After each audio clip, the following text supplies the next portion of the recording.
Collins and Cathy Angelini. This is a beautiful day at St. Regis. Debbie, congratulations on Director of Operations on this amazing new development in Boston, and Director of Sales, Cathy. Thank you, Ashley. We're so excited to hear your story today. I know both of you guys have the most amazing experience in Boston, and just want you to just dive in and tell us sort of everything about where you are today and how you got here. Debbie, let's start with you. Sure. Great to see you again, Ashley, as always. Maybe I'll start with where I started. And so in 1999, I joined Millennium Partners, and I became the head of their on-site sales office for the Ritz-Carlton Residences. 367 beautiful homes. Of course, when that project came to Boston, it was the second Ritz-Carlton here in Boston. And we were bringing people from the Back Bay, from Beacon Hill, and we were trying to create a whole new energy, which is now in Midtown. So that was a really fun project. And then I went on maternity leave and came back 3 months later. Still probably should have taken 3 more months off, but came back, and at that time I also opened up the sales office for One Charles. So I would spend half my morning at the Ritz, and then I'd run over to One Charles and we'd manage that property. And that was the first time that Millennium had done a non-branded property, meaning that they managed it themselves. We didn't have a Ritz-Carlton associated with it or a Four Seasons, which is what Millennium is really known for back then. And then life took a different turn for the market in 2007, 2008. We were going to start Millennium Place, but we took some time off. During that period of time, I became the Director of Inclusion at the Boys and Girls Clubs of Dorchester.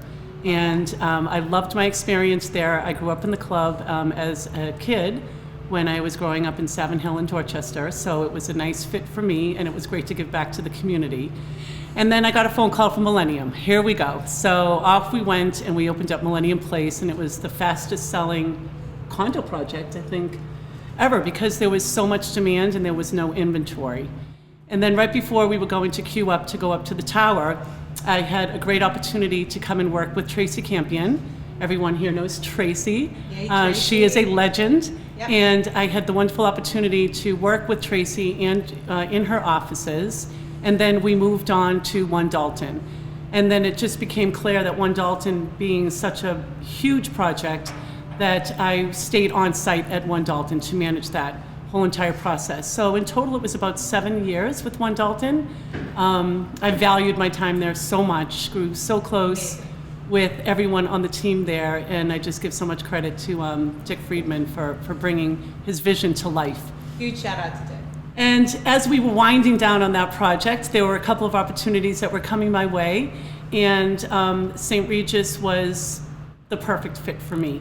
How could it not be? Look at this. Yes, we're directly wake up and do this every day. Every single day. I also get to wake up and come to work with such a great team, most especially Cathy. So Cathy is a legend in her own right, and I think that the two of us together, we haven't even started. Dream team. We just sort of scratched the surface, but we're having a wonderful time, and I think putting our collective heads together to sell this beautiful property is going to be a great experience. Debbie, thank you. Oh my goodness. So I want to start by saying also to you, Ashley, welcome. And a special shout out to my partner in crime here, Debbie. She's come over now, I guess about a month or so. And I've been here for maybe upwards of 3 years, including 1 year where we had a little bit of a stall because of COVID. But it's so fun now to have a partner with me and someone so delightful and someone who knows the business so well and so knowledgeable. So I have to tell you, I guess I would say the balance and the fulfillment is absolutely warms my heart. So it's great. Welcome, Debbie. Thank you. Ashley, I will tell you a little bit about my background since you asked the question. It's varied. I started my career about 29 years ago with Eastman Kodak Company and worked out of Rochester, New York, and 4 other cities in the country in a very disciplined marketing and sales focus, and had intensive training because Eastman Kodak was an all-American, wonderful company in its day, and I really always enjoyed sales and marketing. Unfortunately, as the company had to dissipate and dissolve itself about 20 years ago, I had to reinvent myself. And I thought real estate could be a nice and is a wonderful avenue. instead of going into the real estate market as many people know it with the general brokerage community, I decided to kind of investigate on-site real estate sales because I thought, and it is, a more disciplined type of approach to real estate, meaning that I come to work every day, 9 to 5, just as I did with Kodak, or just as many people do in a professional organization, not as free-floating and not as free-spirited as maybe general brokerage is. So it was a change, but much more in line with my past experiences with the larger company. So my first entree was at Paris Landing in Charlestown, again, and we're talking maybe about the end of the 1990s at this point. And it was a fun development to work on. And that went very, very well. And after that experience, I was very happily employed by the related companies in New York and went over to Back Bay and worked at the Clarendon, another very successful development and very, very enjoyable. When the Clarendon was completed, my next entree was here in the Seaport, and that's where I just am today, of course, and have loved it. So around 2000 and I'm going to say about 10 years ago now, I worked over at 22 and 50 Liberty for Joe Fallon, the developer of Fan Pier. He's very renowned. Those two properties were extremely successful, and of course, right on the water, right here in the heart of the Seaport.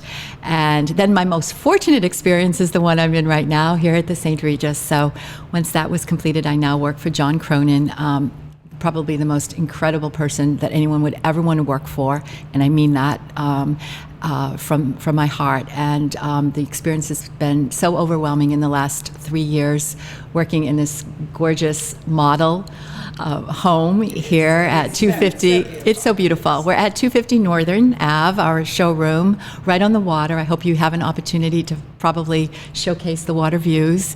And definitely. Working on the water in the middle of a grand city as Boston is just the best of both worlds. So between the two of you, you've pretty much covered every amazing luxury building in Boston. So the Cronins couldn't be happier to have the most experienced duo. Well, right? I guess that's nicely put. Thank you. I think that's true. Your lineup is pretty remarkable. I'm going to ask you. I'm going to start with Debbie. What do you think has been your biggest strength? I mean, I know working with you personally, like, I love how caring and compassionate you are. And just even as a mother and as a friend and as a community volunteer, but most importantly as a professional. But I want to know what is like sort of your secret strength that you think makes it all happen. Thank you, Ashley. I think as I look back, it would probably be patience. Working in this business, it's a marathon, and you know about marathons. You're a marathoner yourself, as am I, and it's not a sprint. And we have to respect that people that we're trying to engage in our particular property, wherever it may be, that we have a responsibility to them. And I feel as though I couldn't work on a project if I didn't fully believe in it, in its location, in the design, in the developer, in the team that's here, because we're going to live with those people. There's a hole in the ground. We're creating a vision for you. We're creating a dream. We're introducing our finishes to you. What will this lifestyle be like? What is this neighborhood like? And then we have to live with you for a couple of years while we patiently build 7 years from yes, now. 7 years. As we patiently build the building, and we get to know our future owners really, really well, and we need to be compassionate. Sometimes people go through changes during the time that they're with us until they become an owner. Life changes, job changes, whether it's for better or for worse. And so they come to us, and we have to help guide them. We have to listen, and I think if you don't care, people know it. And this is not a hard sell. It has to be right for you. And so that's what I feel as though it is patience and tenacity. Love that. That's Cathy? perfect. Cathy, I wanna Very know well said. We yours. should describe one another because I would. It's only been a month, but I feel like we are definitely two kindred souls here. We really are. That's wonderful. I mean, you need to have that in this industry. Yes. Teamwork is everything. I mean, we talk about it every day with our firm. Absolutely. Touchstone really believes in that. I guess I would say, Ashley, honesty, if that's a word I could use. Yes, absolutely. It's important that I represent what is a truism in this world, which I love to do. I would never say anything that wasn't as accurate as I could be. I certainly could be wrong at times, and I will absolutely admit that, but I want to definitely portray an honest answer, and just honesty is important to me. I also enjoy passion as a favorite word of mine, and Debbie actually just touched on it a little bit. You have to love what you're doing. You have to have passion to come to work. You have to have passion about anything in your life, or you really shouldn't do it. And I like to hope that I've been fortunate enough to have that passion to carry forward in my day-to-day work, my day-to-day life, in an honest way. I feel that from both of you. Just working with you and seeing you and experiencing today and this whole amazing project. I'm curious to find out who influenced you, Debbie, the most, either childhood, adulthood, in this industry, whether it's been a mentor or a family member, but who's sort of given you that fire inside? It's a good question. I was not even working in the real estate world prior to coming to Millennium, and I had the benefit of having a wonderful mentor when I worked at the Philanthropic Initiative, which is an organization that creates how to thoughtfully transfer wealth through generations for families and for corporations. And I met this wonderful man, Joe Breitniker. And he was the CEO there, and he was also working for Millennium. And he was helping Millennium guide them through the permitting process here in Boston. A New York company comes to Boston, not so easy to get through City Hall, right? Oh, yeah. And so Joe would have me tag along with him down to Chinatown, and we'd hold signs to shut down Liberty Books and clean up Chinatown. And I was so fascinated by his love for what he was doing. And one day he came to me and he said they're looking for someone to sort of head up their sales office and negotiate purchase and sale agreements on behalf of them. And I said, well, if you give me a job description, I'll find someone. I had a background in paralegal in real estate. He said, I'm thinking it could be you. And so he was a mentor to me, and regrettably, he passed away. And then I came into, I would say a mentor would be Cathy McNeil, who's with Millennium Partners right now. As a woman, she taught me a lot. She taught me a lot about how to be quiet strength, listen more than you speak until your words are meaningful and you know what you're talking about. The loudest voice in the room isn't always the most important voice in the room, and just hard work and how to earn respect. So Cathy McNeil, I always call her when I'm coming to my next venture and say, Cathy, I want to run something by you. And she's now heading up all the efforts at Winthrop Center. So she's amazing. Wow. And then I would say Dick Friedman. I cannot say enough about Dick Friedman. I watched and I learned. And when I say that someone, Ashley, you know him, he pushes us. He pushes us to think outside the box, to think better, to be better. And he has a lot of compassion as well. So One Dalton was his dream, and I'm delighted that I was able to be along for the ride, and I did learn so much from Dick Friedman. I'm coming here, and I've got other mentors here. John Cronin I've known for a long time, and I respect him tremendously. As Cathy said, he's just someone that you need to get to know him. You just need to get to know him. And his passion for this project is apparent in every detail that you'll see at St. Regis. So. We might be the first ones to walk through. Yes. Or one of the first, which Yes. we're Sure. just so exciting. Okay, Cathy. Who was Well, okay, your- so I'm going to take the heart side of life. Debbie so eloquently just described the business folks. So that's an easy answer in that direction for me because it's my father, who of course is no longer with us, but he was just such a gentle man and such a wonderful person for me to look up to, and instilled all the values to myself and my sister growing up that are important, like honesty, education, leadership, always do what's right, the cream will rise to the top, all of those wonderful adages that are so important in life. And so I try to carry that with me, even when there are harder times or more difficult times. We all have challenges in life, both with sales and outside of the office, and I think through what would he say, and I kind of hear those voices in the background, and I carry with me the right, just that right leadership and feeling that he always brought me up to know. He brought you up perfectly. Correct. Thank you so much. Yes. Your dad. Thank you. Okay, so I'm going to put you ladies in the hot seat for a second and Uh-oh. ask you sort of what, people really want to know. Debbie, do you make your bed every morning? I do. You do. And I will attribute that to my dad.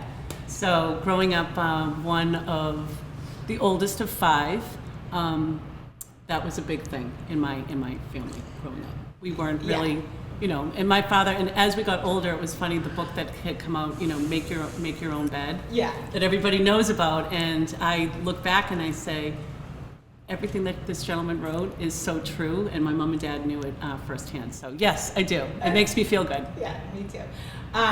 Okay, Kathy, favorite guilty pleasure?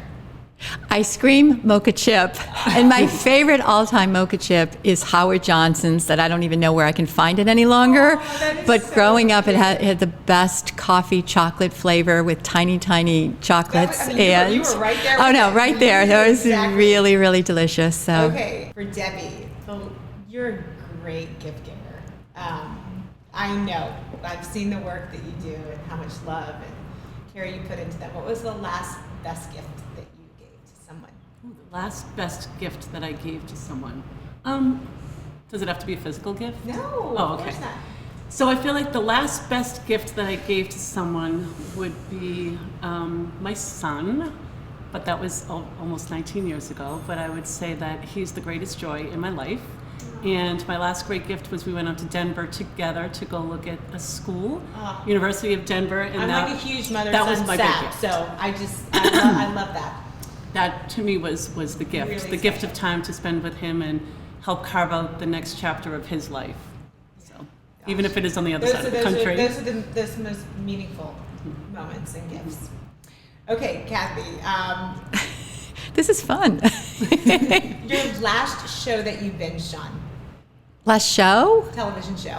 Television show. I was going to actually say, could I say a live theater show, because I just went to Worcester to see Anastasia. Oh, was Would it that be okay? good? Does that count? Yes, It was really enjoyable, and so was I'm a great. theater lover, and I I did love a that. lot of theater in college, and interestingly enough, I think sometimes that kind of helps in presentation in the kind of world we're in right now. So over the weekend, I did go to the Hanover Theater and saw Anastasia just because I acted in it when I was in college, and it was really fun. I won't say how many years later we are from when I did the show in college, but it was fun to see it again and relive the experience. So it was really great. Well, I'm gonna wrap up really quickly. I just want to know really quickly about the timeline on the St. Regis. When do you think the first families will be able to call St. Regis home and move in? We get that question every day. Oh, is it? No, it's a great question. It's a great question. We're aiming for November, December. Okay. So Well, that's soon. So it that's sure Christmas. is, and we have an exciting restaurant announcement that will be coming in the next Woo! couple of weeks, That's and so we exciting. have a lot of different milestones that will be being made public pretty much. But Well, that's the our waterfront is so fun during the holidays. It is. Boston has really Yes. done an amazing job with that. So it'll be even more festive this year. Yes. So I just want to say thank you so much for coming and inviting us to be here and participating in this podcast and just hearing your stories. Oh, thank you, Ashley. Really, really special. Thank you, you. Ashley. It's always great to see you. Thank you for listening to the Touchstone Showcase.